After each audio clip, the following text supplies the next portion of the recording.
Assalamualaikum warahmatullahi wabarakatuh. Perkenalkan, nama saya Ijun Muharram Rahmatur Rahman.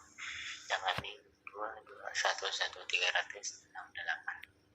Baik, saya di sini akan mempresentasikan hadis sahih yang dimana dalam mata kuliah ulumul hadis ini diberikan tugas untuk mempresentasikan dan membuat video. Baik, lanjut saja. Saya sini akan mempresentasikan. Baik, mulai di sini ada hadis sahih, indikator belajar atau indikator hasil belajar. Yang pertama itu menjelaskan maksud dari sanad bersambung. Yang kedua menerangkan maksud dari perawi yang adil. Yang ketiga menguraikan maksud dari perawi yang habib. Yang keempat mendeskripsikan maksud dan hadis yang tidak mengandung syad. Yang kelima menjelaskan maksud dan hadis yang tidak mengandung ilal.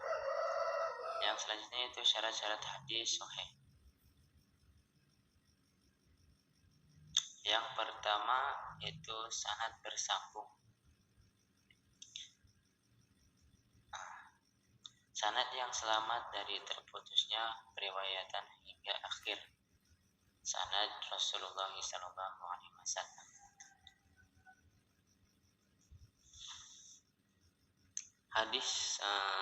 Hadis yang sanadnya bersambung. Di kalangan ulama hadis dinamai dengan sebuah yang beragam, Al-Khatib atau Al-Baghdadi, wafat pada 463 Hijriah sampai 1072 Masehi. Menamainya dengan hadis musnad. Hadis musnad menurut Ibn Abad Al-Bar adalah hadis yang disandarkan kepada Nabi SAW sebagai hadis marfu. Sanad hadis musnad ada yang bersambung, mustakhil, dan ada pula yang terputus, munqati.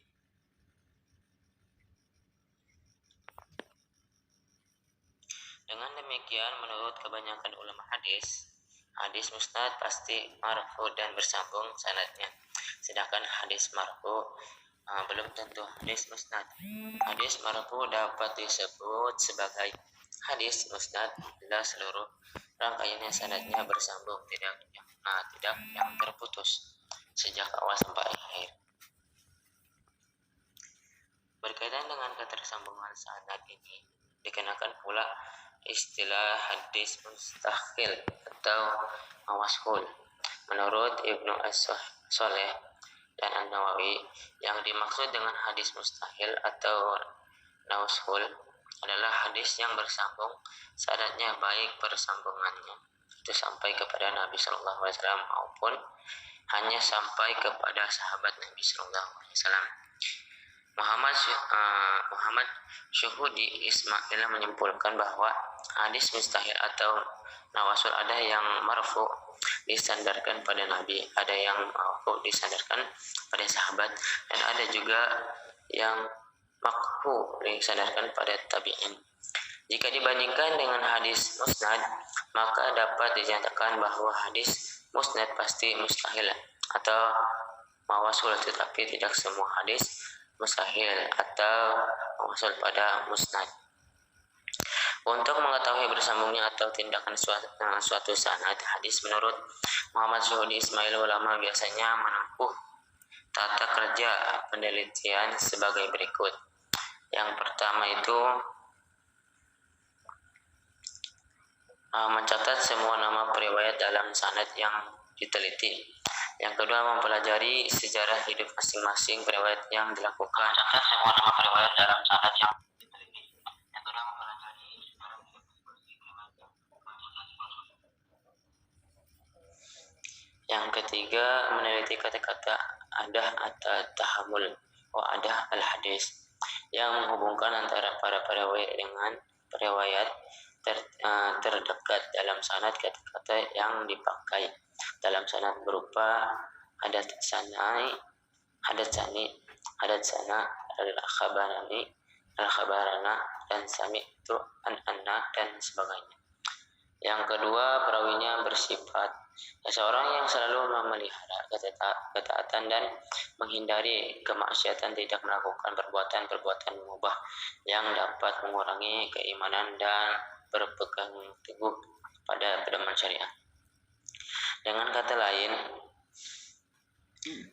lain, adil mencakup beberapa kategori penting, antara lain yang pertama Islam, yang kedua mukallaf, dan yang ketiga yaitu selamat dari hal yang menjadikan seseorang fasik atau sebab-sebab yang dapat menimbulkan aib bagi kepribadian seseorang. Yang ketiga, perawinya bersifat dobit. Apa itu dobit? Seseorang yang memiliki kemampuan ingatan yang kuat, artinya ingatan lebih banyak daripada lupanya, dan kebenarannya lebih banyak daripada kesalahannya. Macam-macam dobit. Yang pertama itu sadri, yaitu sadri yang memiliki ingatan yang kuat sejak menerima sampai menyampaikan kembali ke orang lain, dan ingatnya sanggup dikeluarkan kapanpun dan dimanapun dihendaki. Yang kedua yaitu kitabi, yaitu seseorang yang melakukan penyampaian hadis berdasarkan catatan. Dengan kata lain, dobit mencakup beberapa kategori penting, yaitu tidak perlu lupa. Yang kedua, hafal hadis-hadis yang didiktekan kepada muridnya apabila penyampaian hadisnya dengan hafalan atau kitabnya terjaga dari kelemahan apabila riwayatnya melalui kitab. Yang ketiga, mengetahui apa yang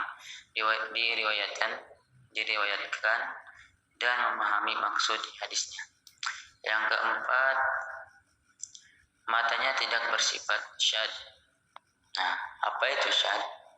Tidak ada kejanggalan di dalam hadis berupa berlawanan, bertentangan dengan hadis lain yang diriwayatkan oleh rawi yang lebih unggul atau rajin. Nah, penyebabnya bisa karena terjadi kelebihan jumlah kelebihan rawi yang dobit atau aspek-aspek tarjih lainnya. Nah, di sini ada contoh hadis dari Abu Daud dan Bukhari. Nah, di sini ada contoh hadis yang mengandung syadz.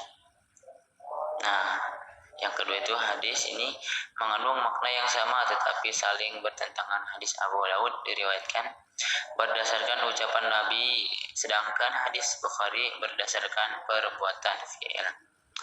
Nah, di sini juga tuh. Ternyata selain hadis Abu Daud adalah hadis lain dari Bukhari yang lebih kuat, sehingga dapat dikatakan hadis Abu Daud mengandung syadz karena bertentangan mukhalafah dengan hadis yang lebih kuat.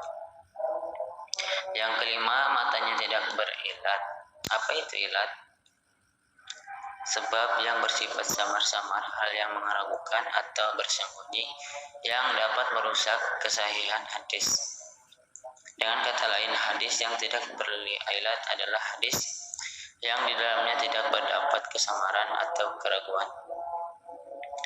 Hadis yang diriwayatkan itu tidak cacat, seperti tidak ada pengelabuan dengan cara menyambung sanad hadis yang sebenarnya tidak bersambung atau mengatasnamakan dari Nabi, padahal sebenarnya bukan dari Nabi. Nah, ilat dapat terjadi pada sanad maupun pada matan, atau bisa terjadi pada keduanya secara bersamaan. Namun yang paling banyak terjadi pada sanad, seperti menyebutkan kemustahil sanad pada hadis yang munqati atau muncul. Baik, itu aja yang bisa saya sampaikan. Kurang lebihnya maaf. Billahi taufiq wal hidayah. Wassalamualaikum warahmatullahi wabarakatuh.